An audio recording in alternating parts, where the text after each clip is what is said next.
When we're young, we have an amazing, positive outlook about how great life is going to be, but somewhere along the line, we forget to dream and end up settling. Join Up Dots features amazing people who refuse to give up and chose to go after their dreams. This is your blueprint for greatness. So here's your host, live from the back of his garden in the UK, David Ralph.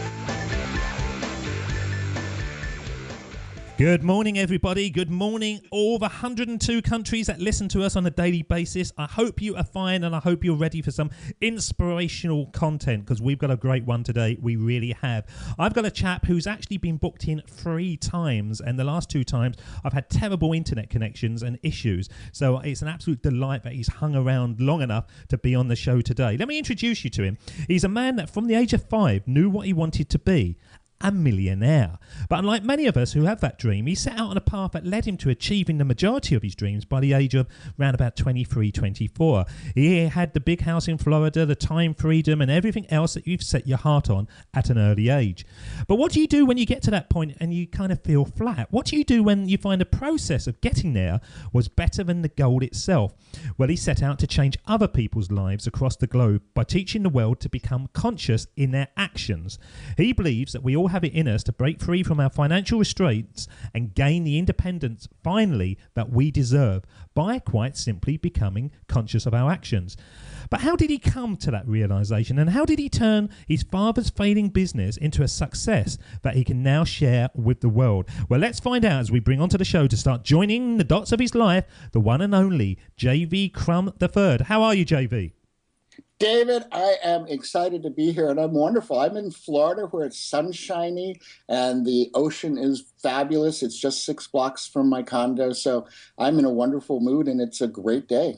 Well, I dislike you instantly then, sir, because I'm in the United Kingdom and it's pouring with rain all over me.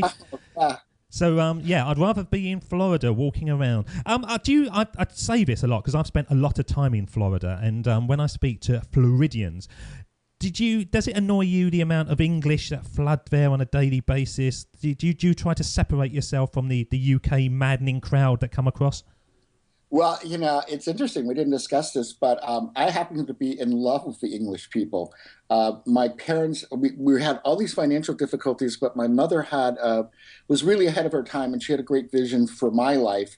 So they scraped together the money for a year, and her best friend she grew up with, sister, was taking a group of kids, I think there were 18 of us, to Europe for the summer, which was kind of a big thing in America to go to Europe for the summer. Kind of like from Europe, you want to come over to the States and backpack around because it's such a big place. And so I studied at Cambridge University at the age of 16. And having come from a really small town, let's say 300-400 people, so very small, I have the unique pleasure that the first symphony I ever heard was in London. It was the London Symphony. The first art museum I ever went to was the Louvre. I went to the Moulin Rouge, and that was, frankly, my first champagne and naked women. And I went to Stonehenge, we went up to 3 days to Edinburgh, went over to Stratford-upon-Avon, to Warwick. And here I am studying at Cambridge and punting on the cam, not very well, by the way, but I didn't fall in. I was quite pleased about that. So I had that early experience and fell in love with England. So actually, I love English people. I'm really happy with it here because the accent to me is wildly exciting. So I love to hear the accent. Well, I think the question I need to ask is take us back to the naked ladies. No, we can't. Well, I got all the girls to share their champagne. That was the night I found out I liked champagne. And I remember distinctly that I had 9 glasses of champagne. This is the guy who had never had a drink. So it's like, you let the conservative family kid that my dad convinced my mom to sign off that I could drink in Europe. So I'd never even had a drink. I'd never been to a pub or anything. So of course you're a kid, you're kind of a little overdoing everything in life at that moment. And I actually remember there was these gondolas that the girls were in, and they were throwing out parachutes and actually dove down the table to get the parachute. But it was an exciting night. I have to say, it kind of changed my life. I went back home and I said, we don't have anything like this in Aklawaha. So it was a lot of fun. Where you grew up, you say it's about 400 500 people. There's about 300 or 400 people. Literally, there was a little hardware store, and the post office was a 10 by 10 area at the back of the hardware store. It was rural America, and nobody had any money. But I grew up a block off of a 4 by 5 mile lake, which is, in Florida, there are lots of lakes. So I grew up skiing and playing on the dock and cane pole fishing. Building little sand castles. That was the life I grew up in. I mean, we had to really make up. It was all about pretend because we didn't have a lot. So we would go pull some limbs together and pretend we had a helicopter. But I think that was a great imaginative time for me. And at the age of 5, my parents were really intelligent. And I kept thinking, they were fighting about money all the time, because when you don't have any money, what do you fight about? I knew when we went to the grocery store not to ask for a chocolate bar because we didn't have the money for it. And by the age of 5, one day I said, well, this is not how I want to live. And, little kids have great imaginations, and out of that come wonderful visions. So I said, well, what's the answer to this? And then, it's so funny when you're small, you see things so clearly, right? You see them through child's eyes. And I said, well, I'll just grow up and be a millionaire. So I ran in the house and I told my parents, I said, I found the answer. I'm going to grow up and be a millionaire. And they actually told me not to tell anyone. I remember my mother shaking her finger at me. Don't say that to anybody. And when I went to write my book, I had to ask a lot of questions about my past and go, why did that happen? And I realized we live across the street from this church. We went 3 times a week.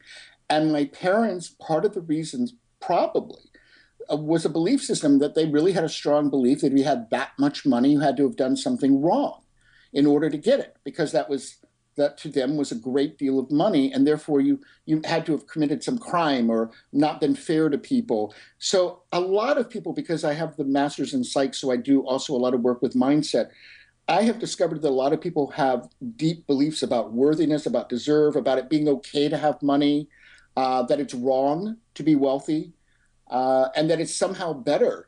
The meek should inherit the earth, that it's somehow better or more spiritual, or you're a good person if you're kind of poor. And I'm here to tell you that is not my discovery at all. My discovery is that the more wealth you have, the more good you can do in the world, because the more empowered you are to go out there and make a difference with your life. Can I take you back to the 5-year-old JV Sure. running around? And when you look back now, I know times have changed and kids spend their time on Xboxes and PlayStations. Right. It's a totally different world. Totally different world.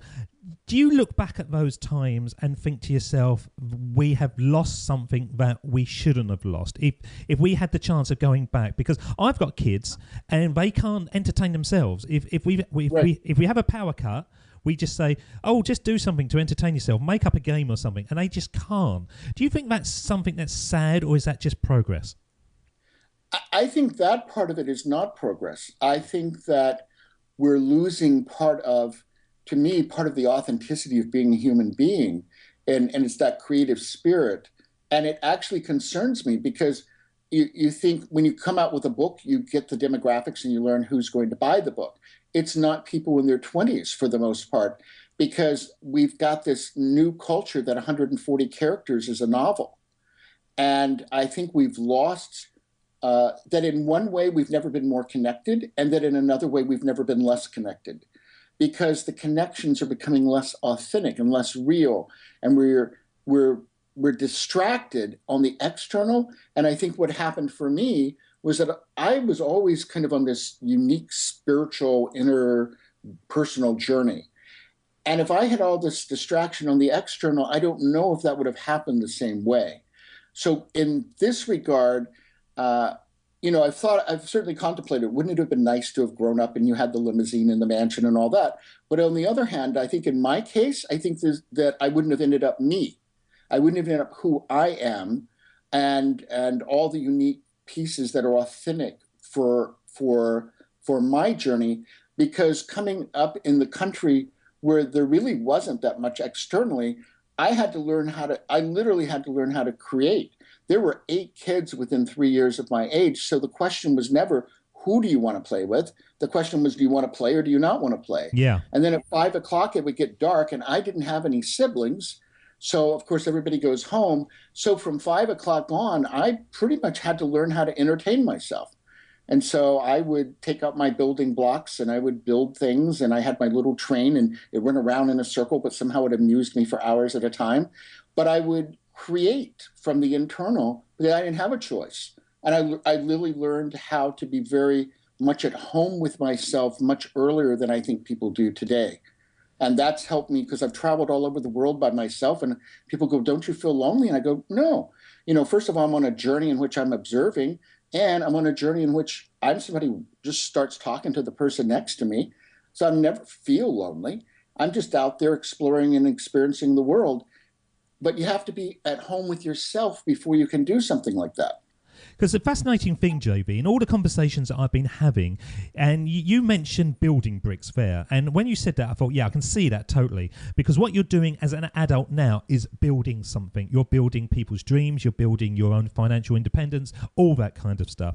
And there seems to be a direct correlation between the passions you had as a 5-year-old, a 10-year-old, whatever, and what you should be doing when you're an adult.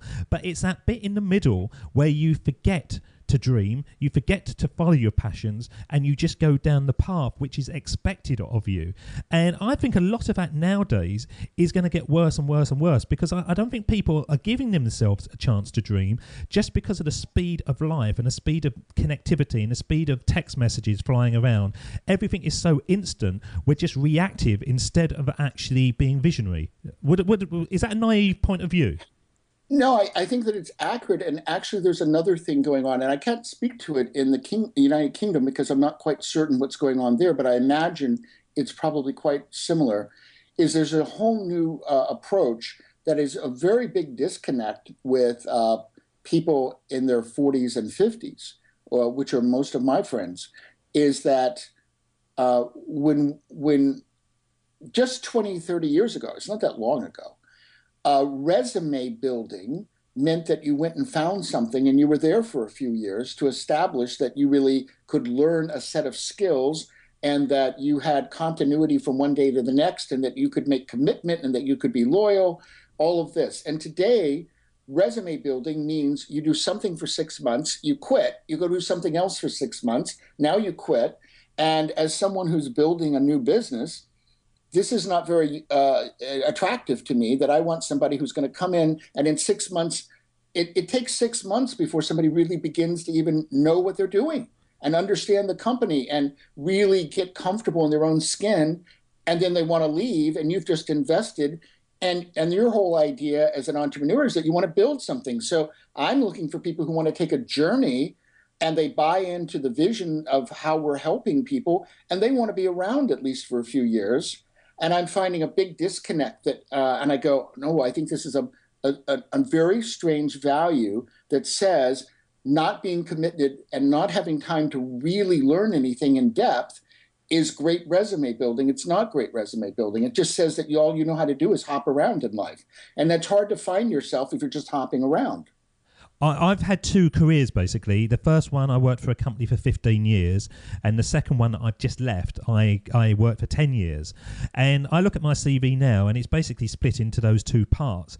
And when I started off back in 86, when I first went to work, there was, a job for life. There was loyalty, and they were kind of values that were afforded to all of us. And we prided ourselves on that. But now, as you're saying, there's no such thing in loyalty, and it almost seems a bad word. It's like lack of ambition. People will look at that career, they will look at that resume and go, well, why did you stay there that long? Why didn't you try your hand at something else? Why didn't you jump every 6 months? And it's a complete change to how it used to be. Well, and it's also a change because I've had this conversation because in the last year, I've had several people in their 20s come and go. So I've learned a lot about this. And I've had the conversation about the word opportunity. And it seems that it's how you define opportunity. For me, as an entrepreneur, and what I teach entrepreneurs is opportunities being clear about where you want to head. So I call that your true north, your purpose for your business. And there are some opportunities that are right for you and some that aren't. But when you find the opportunity that's right for you, you really want to go deep. You want to build deep into that opportunity. And what I'm finding today is that it's almost a reversal. And what I've had people tell me is I don't want to stay, not because they didn't like the business, but I'm cutting off my opportunities so that opportunities becomes never making commitment because something better might come along tomorrow. But that has implications for personal relationships, business, finances. If you can't even commit to an investment path for 10 years, how do you expect it to really blossom and make you money? You can't change your investment goals every 6 months, and you can't change your opportunity you're exploring every 6 months if you really want to let that opportunity grow into something. Did you think you need to build a resume now, or do you think really, as you're saying, by becoming conscious and focusing in on your own skills, your own passion, is it now the safe choice to actually do it yourself more than building a resume which you then sort of hulk out to everyone? Hopefully one of them will buy it and you'll get a job for a couple of years. Yeah, it's an interesting question. Well, first of all, you're talking to a guy who only works with entrepreneurs, so I don't work with the employee side. And what I'm finding increasingly, especially post the 2008, 2009 era, which I think shook up the world in a good way, even though it was a horrible experience, because for me, it was kind of a flushing out of saying this old unconscious way where we're just going to build infinite layers of risk simply because where you have a Goldman Sachs literally betting against its own clients, right? And selling instruments that it knows in its heart are going to blow up to pension funds, and doing that intentionally. And it's perfectly legal to do it. And then everything blows up. Well, of course it blew up. And I think that it showed us that this, what I call this old kind of unconscious path where it's just about the money and it's only about the money, and anything you can do and get by with to make the money is the answer. And so I think what it shook up, and I'm seeing this on a daily basis in a good way, is that people are now looking for a more authentic path for themselves. And that the new, obviously someone has to work for the large multinational companies, but I don't think that's an issue because people who really want to not take on the risk are going to work for a company.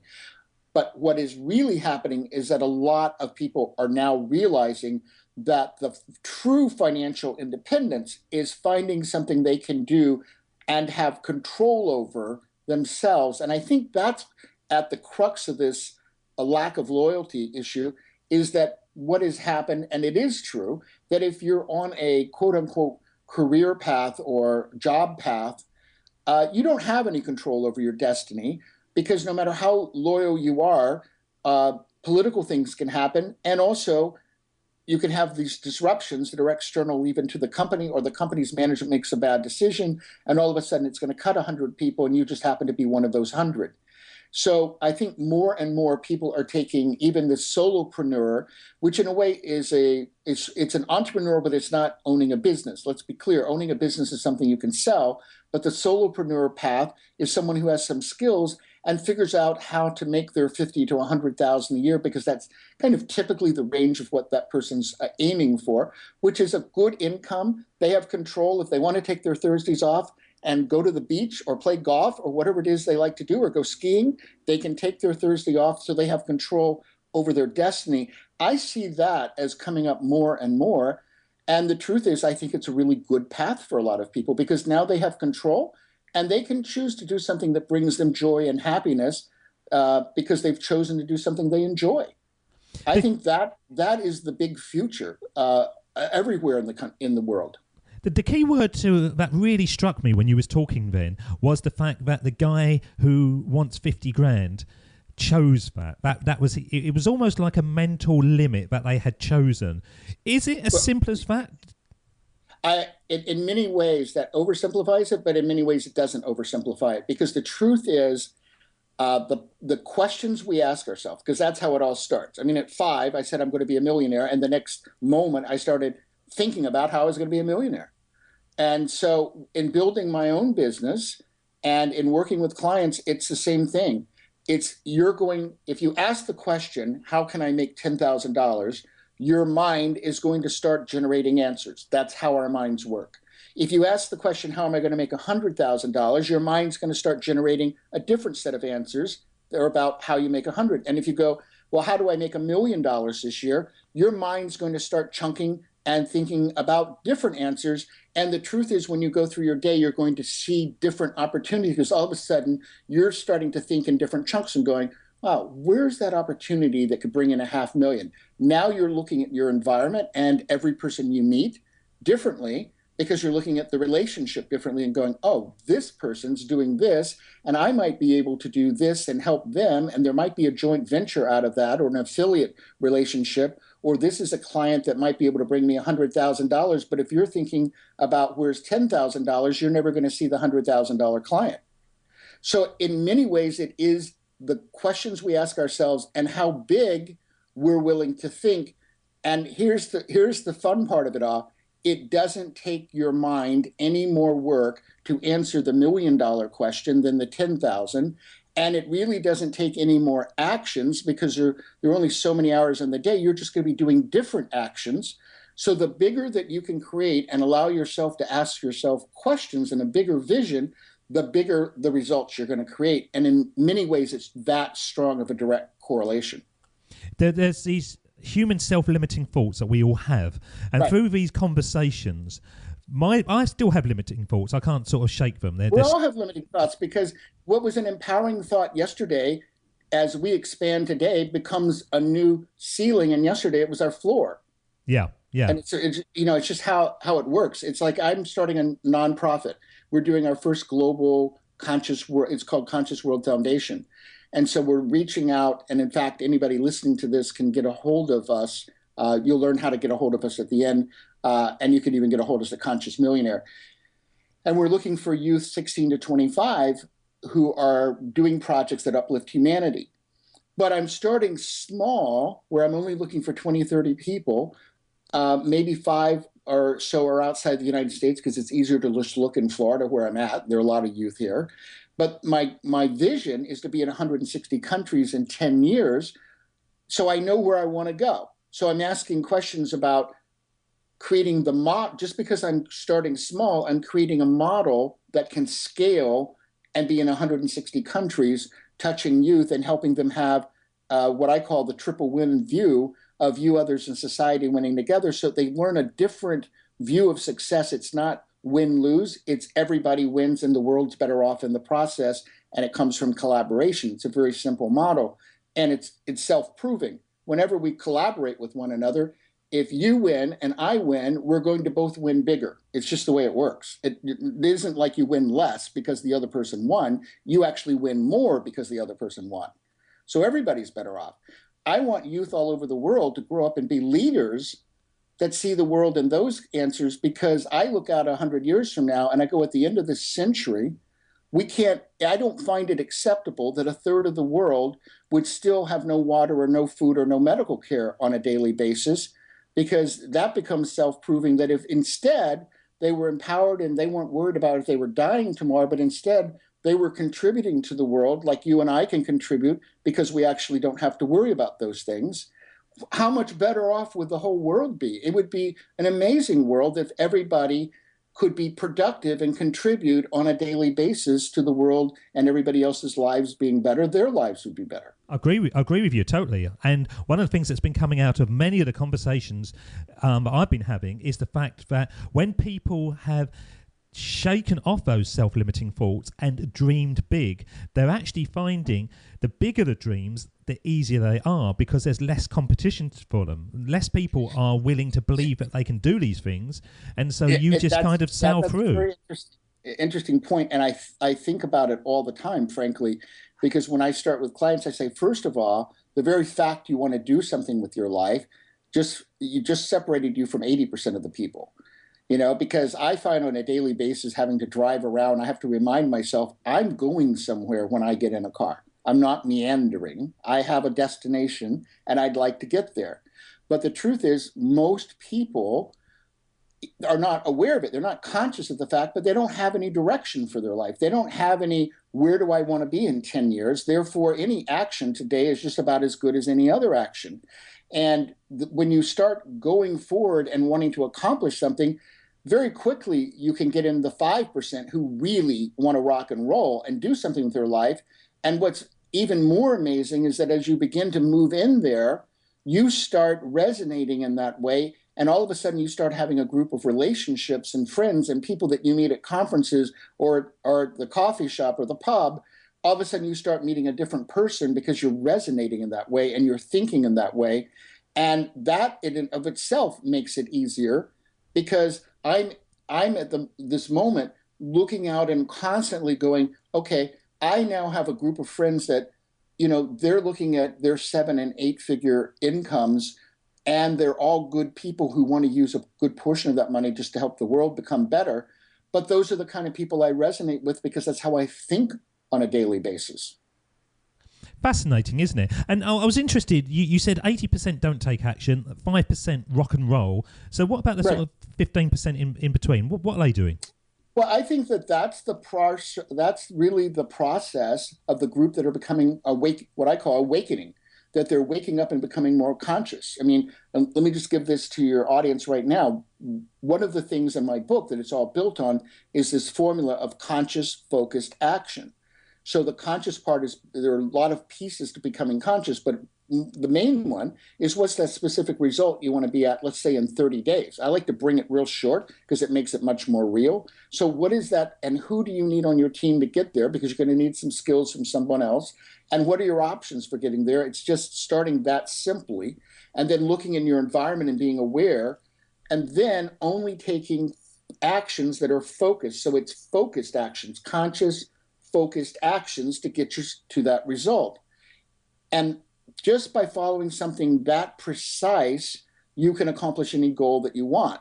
And you'll accomplish it much faster because you get rid of everything that's a distraction, and you know where you're headed because you've taken the conscious time to do it. And when I'm with audiences, I'll ask, well, who thinks is the most important part of this formula, the conscious, the focus, or the action?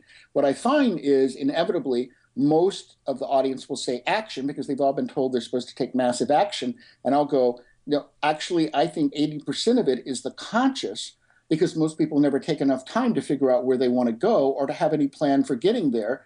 And if you don't do that, then the action doesn't matter because you could be going in the wrong direction completely.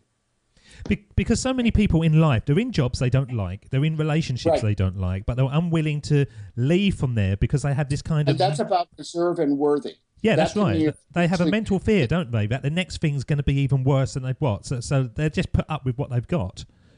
And they haven't... That's part of the conscious part, again, is getting conscious of the fact that you deserve the highest standard. You deserve the highest quality life. You deserve somebody who loves and embraces you for who you are, not that someone who, to be blunt, bitches at you or complains about you or worse, abuses you in subtle or not so subtle ways, mentally, emotionally, or physically. You don't deserve any of that. And the moment you wake up and say, I deserve different, but you know what? The path to getting there is always the same. You have to first look in the mirror and treat yourself the way you want other people to treat you, because they're going to treat you the same way you're treating yourself. And most of that's not conscious. Most of it's unconscious. So it starts with how you see yourself and how you take care of you. And that changes your relationships and who you want to be with. Let me play you a little excerpt. This isn't the Steve Jobs speech. We're going to do it in a little while. But this is something that Jim Carrey said recently. And I haven't told you I was going to play this. I just want you to have a listen and get your vibe on it. Have a listen to this.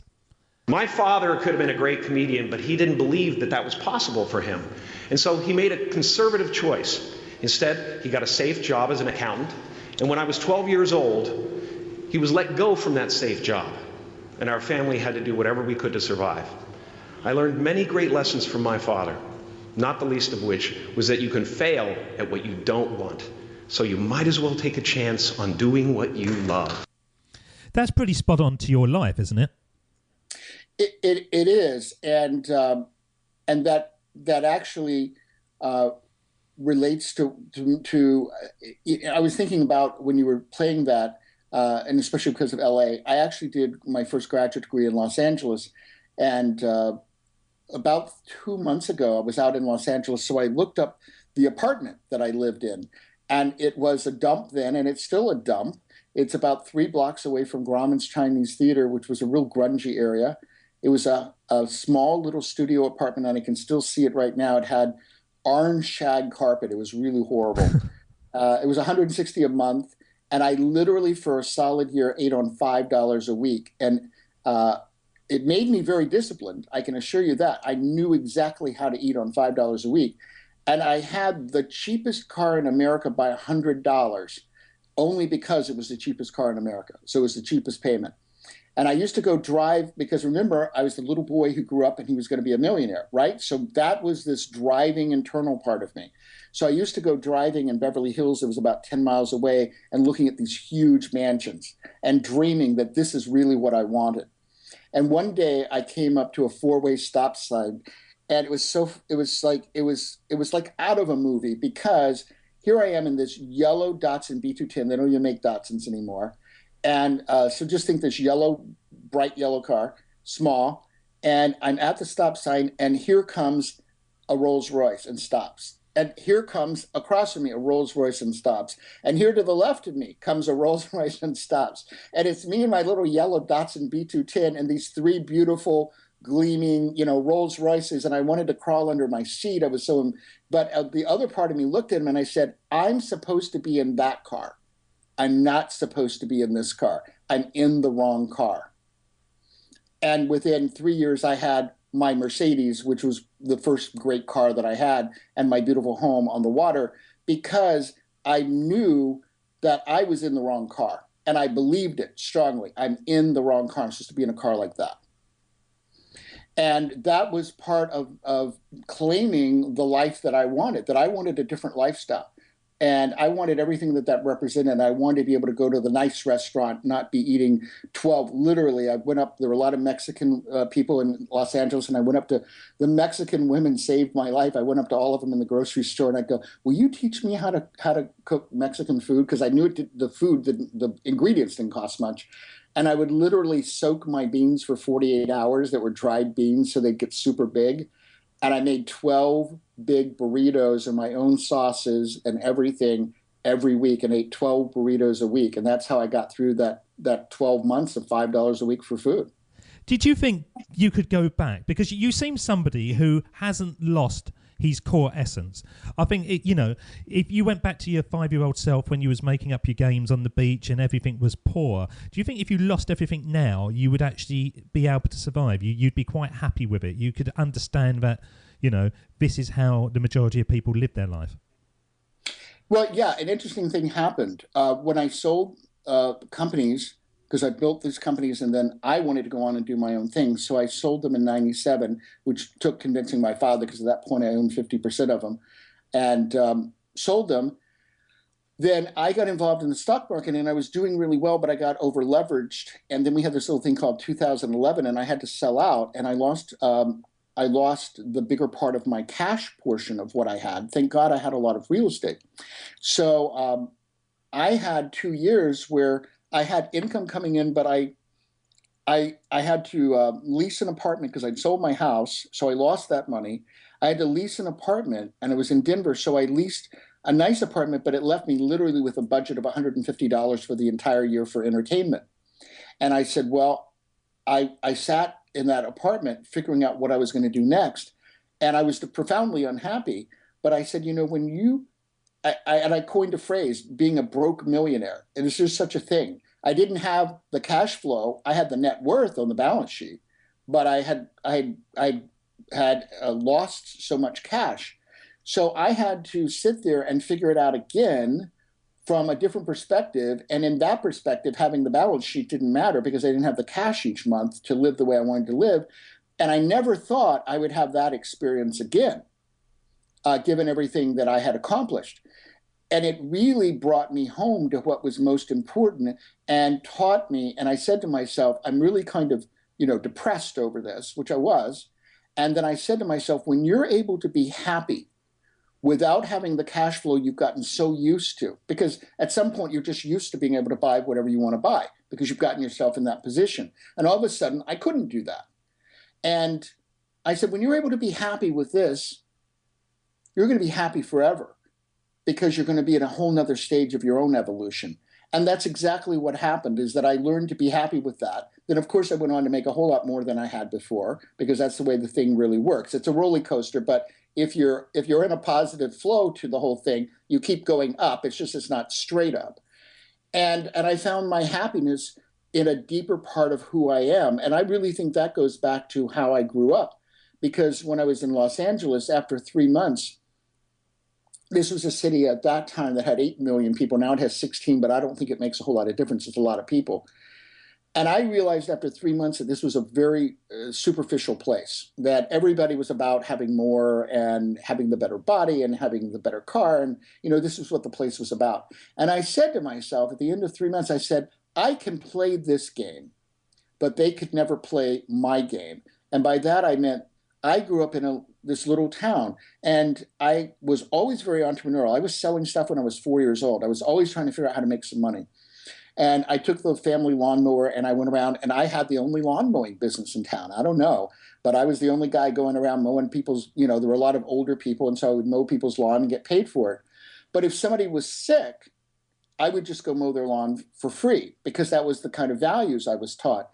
And so what I meant when I said they couldn't come play my game is that nobody stole from anybody.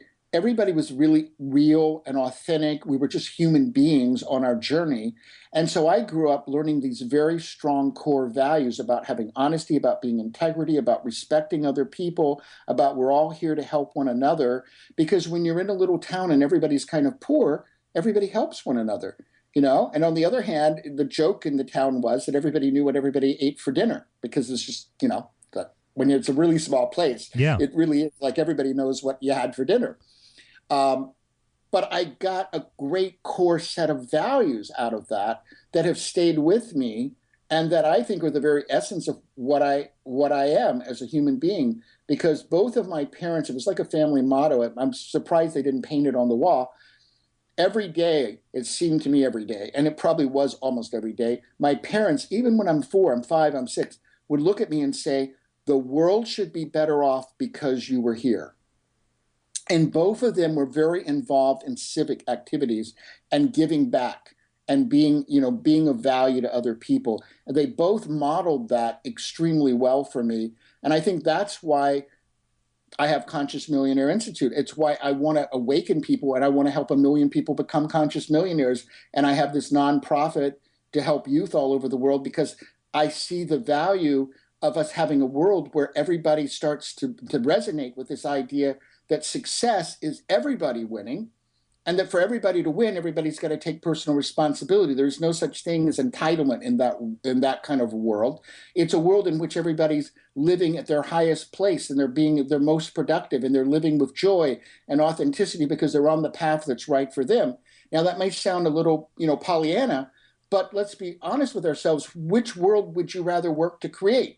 The world that we currently have, when that's not going on, or a world where every person listening to this gets up in the morning and does something that brings them joy and makes them happy because it's authentic for them. And guess what? The products and services that they help other people get because of whatever they're doing, whether it's working for someone or having their own business or helping those people's lives, which world do you want to live in?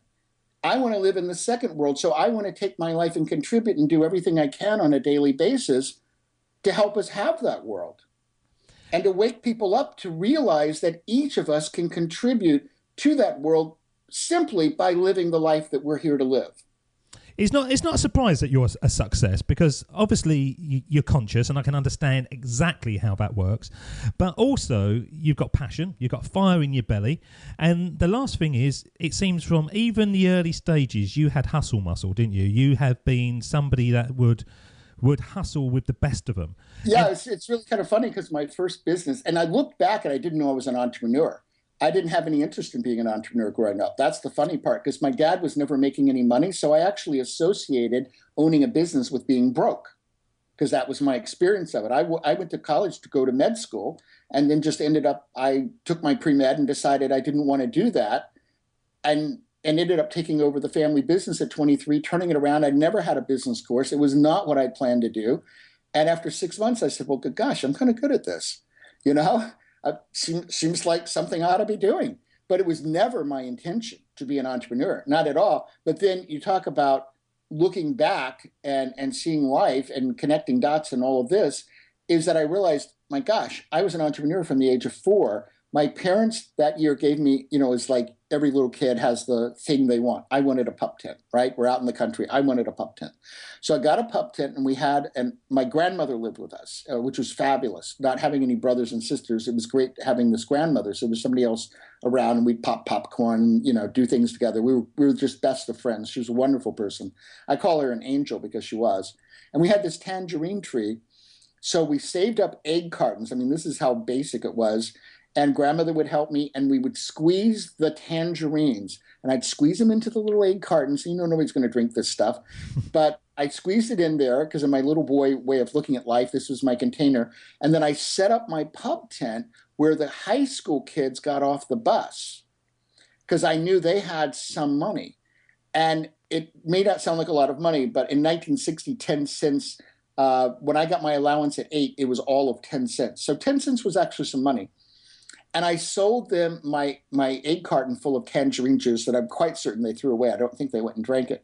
But they bought my tangerine juice. And then at 5, I ordered from a magazine some cards. I remember they were $1.25 and I got to keep 50 cents. And I ran around and I sold these cards to all the little old women in town. And that worked. So the next year I ordered candles and they were $1.25 and I got to keep 50 cents. So I went around and I sold at Christmas, I sold these beautiful little candles with glitter on them and everything to all the older women in town because now I'm kind of getting my crowd. And then Dad farmed and we had 100 acres of peanuts. Now, I don't know that this is a Great Britain kind of thing, but in Florida, it's a southern kind of thing. You boil the peanuts with salt, and you have boiled peanuts. So my dad helped me at age 7, 8 to boil the peanuts, and I went around for a dime a bag, and I would go all over town selling my boiled peanuts every day in the summer to make money. And then the next year, I learned how to mow the lawn. And so I said, well, I'm going to go out and I'm going to get a lawn contract. So I did. And one was $5, which was a lot of money. It was this little apartment complex with 4 apartments, and I trimmed their hedges. And I did a great job, but I was out there making money. I was always trying to figure out, if I'd had the internet, I do wonder sometimes, what would I have done with the power of the internet? I mean, to me, kids have so much they can do. You could be a millionaire at 16 or 17 or 18 because you could start a little business on the internet because the power of the internet is so amazing. I'm speaking to a chap next week called Warren Castle Jr. And he's a 15-year-old entrepreneur and flies around in his own helicopter, and he's got a portfolio of stuff. And it just blows my mind because I don't think I've got that in me now, to be honest. And at the age of 15, these guys are hustling with the best of them. Well, that's the great thing about people who are now considering being entrepreneurs. We've never had a greater time to become an entrepreneur because there's so much opportunity and there's so many ways to mine those opportunities. You and I can be you've got a podcast that's in 102 countries. Think about 15 years ago, this wouldn't have even been possible. Mm. So the possibilities that is the really great thing to me of the time that we're living in, is that the possibilities and the opportunities have never been so great. The barriers have never been so lower. So now that we've lowered the barriers for so many things, it's really about creativity and innovation and the fire in your belly. Those are the people who are going to be successful. Well, let's play the words of somebody who was astonishingly successful. Unfortunately, he's not with us anymore, but he has left his mark on the world. And this is the words of Steve Jobs that he said back in 2005 to a bunch of students just leaving Stanford University. And I'd really like to get your flavour on these words and what these words actually mean to you. So this is Steve Jobs. Of course, it was impossible to connect the dots looking forward when I was in college. But it was very, very clear looking backwards 10 years later.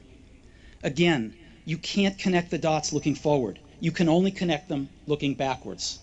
So you have to trust that the dots will somehow connect in your future. You have to trust in something, your gut, destiny, life, karma, whatever. Because believing that the dots will connect down the road will give you the confidence to follow your heart, even when it leads you off the well-worn path. And that will make all the difference. Is that what it's all about, JV? I think actually it is, because when you were playing it, what came up is my personal motto and how that motto evolved for me and how that motto now absolutely guides my entire life. And it's only 3 words. And the motto is trust perfect timing. when I started looking back a few years ago and going, well, what's my life really been about? I realized that in a larger point, that not in a religious way, but in a very deep, connected way, that my life's always been a very deep spiritual journey, that it's always been a journey of growing and yearning and wanting to find the path that was right. And that what I learned along the way was that all of my steps come from being authentic with myself. Whenever I'm being authentic and real, whatever occurs seems to always be right. And I started learning to be in the flow and being in the zone. And out of that came an awareness that, wait a minute, everything, when I'm in authenticity, everything that needs to happen in my life, in my finances, in my business, everything happens because I'm on this path. So what that's brought me to is, and it's actually on my refrigerator, because every day you're going to your refrigerator. So I taped up Trust Perfect Timing, and many times I'll look at that, especially if I had kind of a rough day, and I'll smile and kind of laugh, and I go, yeah, it's what gets me through, because I know that there is, for lack of a better word, it's almost as if my life is guided. That when I listen to that authentic part in my heart, I always know what to do. And what's amazing is when I'm in that place, no matter where I go, I always see opportunity and I always meet people, and great things happen in my life on a daily basis from trusting the perfect timing that there's, and I want to be clear, I'm very specific in my mind about what that means. What it appears to me from looking at my own life is that there's always been perfect timing, and every time I'm authentic, I tap into it, but that the perfect timing was always going on. It's just whether I'm aligned with that perfect timing or not. And so it's the alignment with that perfect timing doesn't always bring me the things that my ego mind wanted, but it always seems to bring me the things that my soul journey needs. And that's really what this life is about. It's about taking a more soulful journey and being of service, and that in that process, my life actually turns out the way it's quote unquote supposed to. That's how it appears to me. And I get the growth that I need. It's just sometimes that growth wasn't what I would have consciously chosen, but by being authentic, I chose consciously to be on the path that would take me through it. So you're actually being conscious about what's in you. You're conscious about your passions, your authentic path, and you're becoming more aware of gut and intuition and everything that Steve Jobs was saying in that speech. Well, yes, and actually that's what happened. I call it my first big intuition was not to go to medical school. And from age 5, when I decided I was going to be a millionaire, I was very interested in science. And I decided I was going to be a doctor. I never wanted to be the fireman or the policeman or, any of those things. I always wanted to be a doctor, and I did all these science projects in high school and would go to these science fairs and things, and went to college to go to med school. And after a year and a half of taking almost all the pre-med courses, I realized I had a day in which it just became clear to me that this wasn't really what was right for me. And the way it became clear was that I was gifted with a mind that could go read any book and take a test. But when I went to chemistry lab and I went to physics lab, because I love numbers, they made tons of sense. Okay, I got that. But when I went to biology lab, I could get through it, but I didn't intuitively feel it. And that happened so many times that there was finally a day that I went, how can this be the right career path for me? How can this be what I'm supposed to do when I don't feel it inside of me? And I have to go to the library to draw the pictures of the cancer cells because when I look in the microscope, somehow I don't exactly see how they're different. You know what I mean? Yeah. And I'm going, I can't treat patients like this. This won't work. And I made the decision I wasn't going to med school. And so I called it my first big intuitive decision. I've never regretted it. And yet I've always been happy that I have that scientific background because it makes it easy for me to read scientific, articles and kind of a basic understanding of what's going on. But far more so, I love marketing. Marketing just intrigues me. And marketing is tracking numbers. Marketing is testing. And it's testing exactly the same way we did in chemistry and physics lab. You do an experiment, you broadcast a message, let's say, you look at your numbers and you go, let's change the subject line and see what happens then. Let's change this one word and see what happens here. let's change. We're doing a lot of Facebook ads, and we're getting 50 to 70% conversions on our lead gens right now. So that's fascinating to me. It's like, let's change the color, one of the colors on the image we're using, and let's A/B split that, test that. All of that comes out of my scientific background because that's all the process of laboratory science. And I'm able to apply it to business and marketing. So I'm really glad that I have that. And it turned out that I was very interested in holistic and alternative medicine. So had I become a doctor, I would have ended up spending all my time doing things that were non-traditional, because I've now wandered into that path of a more holistic approach to medicine. And I personally avoid pharmaceuticals. These are not a normal part of my life unless they're absolutely necessary. And I take a more holistic approach to how you proactively create healing in your body. And that to me is far more interesting. So I ended up with it having application, but it probably was the wrong path. Just because I was going to end up on this alternative medical world anyway. You call it intuition, we call it the big dot. And in Join Up Dots, everyone seems to have a dot where their life changes. And sometimes it's by a terrible accident in the family that they think, oh, I wish I had never gone through that, but thank God I did because I've ended up here. Other people, it's just that gut intuition. But all of us, if we are becoming more aware and more conscious, we are going to hit those dots, aren't we? And we're going to hit that moment when we will have a choice. And it's either do the leap of faith or go back into the sort of mud and the settlement that we was already in. Well, and I think most of my major decisions in life, interestingly, were turns on a dime, and they came from having a profound sense of that dot, as you're calling it, that authenticity, that moment of profound intuition. An example was I was back visiting my dad in 2005, and because I'd sold the companies and now was beginning to coach people and the beginning stages of Conscious Millionaire. And I came back, I was out in California. So came back to Florida. It's 3,000 miles across the coast. And I stayed with my dad for 6 months, and he had Parkinson's. He was, 84, 85 at the time. And so I'd be answering the phone. And of course, being the third, so I have the same name, they'd go, is this Jim Crum? That's how my father would go. I use Jim. And I had that intuition I should just say yes, because it'd be like the phone company electrical. And it turned out he wasn't paying his bills. He had plenty of money, but the Parkinson's was beginning to have the effect on his mind that's a little bit like Alzheimer's. And so when he put down a bill, that was it, done. It was just never paid. And it was Christmas night, not Christmas Eve, Christmas night. I was in the living room, and it was about 1 a.m. And I was planning to just leave in about a month and go back and live in California at that point. So I had decided to live about 10 miles outside of San Francisco in a place that had great views. And I lay there on the sofa and I just started crying. And I realized that my father was dying, that it hit me. My father really is dying. And at this point, my father had become my best friend. I went to bed, I woke up, and I cried so profoundly for a solid hour I thought I would die. I couldn't stop crying because I felt the pain of it so deeply. And I immediately knew that I wasn't going back to California, that I was actually going to go get my things and move and come here where my father was, because he wasn't going to be able to make it without me, because he wasn't going to be able to pay the bills. He wasn't going to be able to make good decisions. People were going to be able to take advantage of him, and that I needed to be there.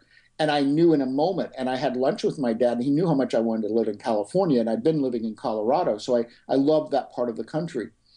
And I said, Dad, I've made a decision that I'm going to move back here. And he was immediately happy, but he goes, are you really sure you want to do that? And I go, yeah, I really want to be, so that we can have time together, and I really want to be here. That was one of those decision points. And I said to myself then, if you had asked me 24 hours before, I had a little conversation with myself and kind of laughed. I said, I would have sworn up and down. I would have said, there's no way. I'm going back to California. That's where I'm going to be. But in that moment of just profound insight, I knew that I was supposed to come back, that was really the right thing for my journey. And I also had learned enough at that point to know that even though I had mapped out what was going to happen in the next year of my life, that everything that would then happen was supposed to happen, and that it would actually happen from being where I was near my dad. And it did, because it deepened the relationship with my father. Then when at the end, he was 90 years old, he had a stroke. I literally shut down the business. I talked to the doctors immediately. They said that most people are uncomfortable with death. I'm profoundly comfortable with death. And I'm frequently called into friends or family when they're going through the dying process, because I'm okay with it. I mean, I understand from my perspective, it's just a transition. It's nothing is actually ending. It's just a transition on this greater journey that we're taking. That's my perspective. And so I kind of very, very good with it. And I sat down with the doctors and said, no sugarcoating. I have to make a lot of decisions. Tell me what's going to happen. And they said, your dad's going to live for 3 to 4 months. And he died 2 days short of 4 months. I shut down everything. I was with my dad that whole time. Had I not been here, had I been in a different place with my life all going and a staff of in a business out in California, this might have been very difficult. It might have been more like I flew back and saw him a couple of times. But we had all that time together, and every day we would talk about things that otherwise we wouldn't have talked about. And I remember the day I brought him some pictures of Mom, and I wanted to talk about his relationship. I knew how they met, and then I knew they got married, and I didn't really know anything else. And when you've had a stroke, I don't know if you've been around anybody who has a stroke, but you kind of start leaving out all the words. You just end up with the essential words, and it might be a sentence a paragraph that becomes 3 words, right? Right, okay. So I asked my dad, I said, well, Dad,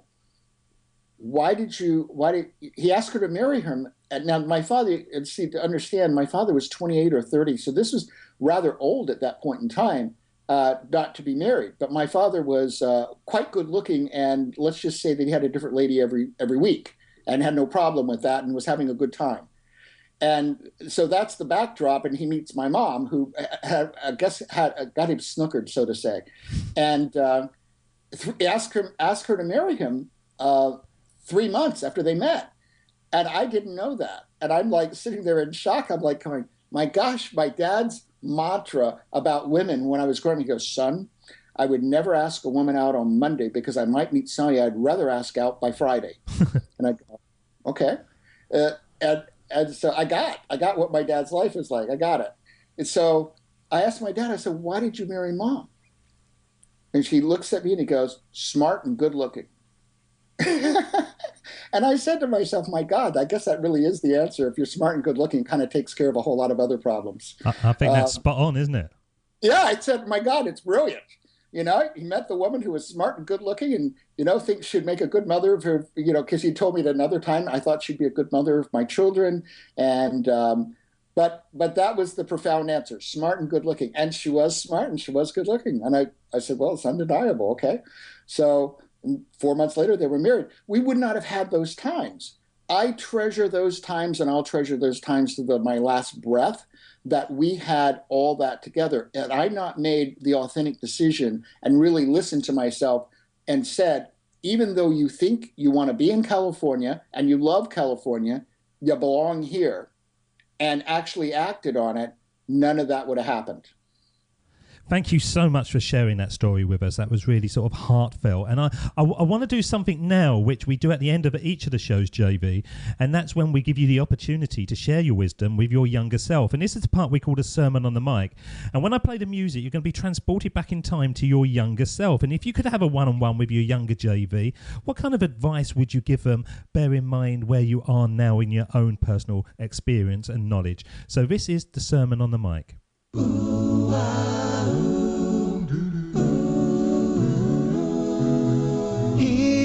we go with the best bit of the show, the sermon on the mic, the sermon on the mic.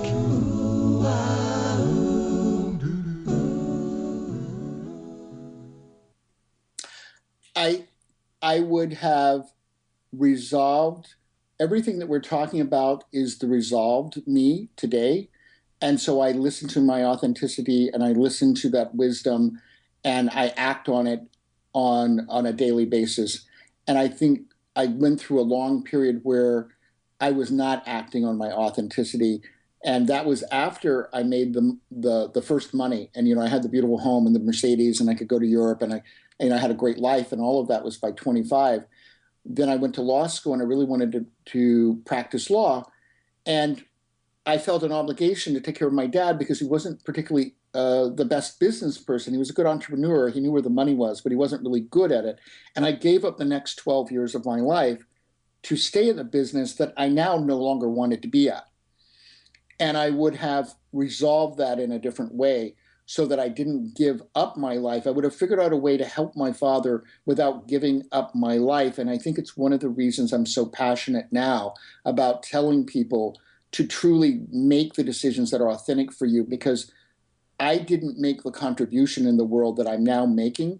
I could have made it a lot earlier. And I wish that I had been more authentic with myself rather than miserable and taking a situation that had created the first wealth and that I'd learned a lot about business, but then that 12 years really produced nothing because I hated every day of it.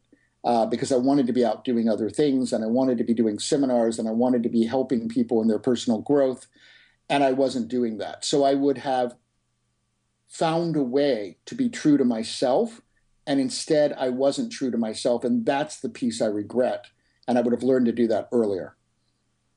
Deep words indeed. JV, it's been an absolute delight speaking to you. How can people connect with you if they are inspired, which they obviously will be, about your content today? Well, actually, I'd like to give them a portion of my book. It came out in March. It's a bestseller, Conscious Millionaire, Grow Your Business by Making a Difference. I'd like to give them a portion of that, a couple of chapters out of that. So if they'll come to consciousmillionaire.com, we've set up a special page just for listeners to this podcast. It's Join Up Dots. So consciousmillionaire.com/Join Up Dots. And you can get part of the book and just download it, become part of the community. We do free webinars on a regular basis. And I would love for you to come join us and be part of a group of people who genuinely are building their wealth by making a difference in the world and doing what brings them joy and happiness and fulfillment.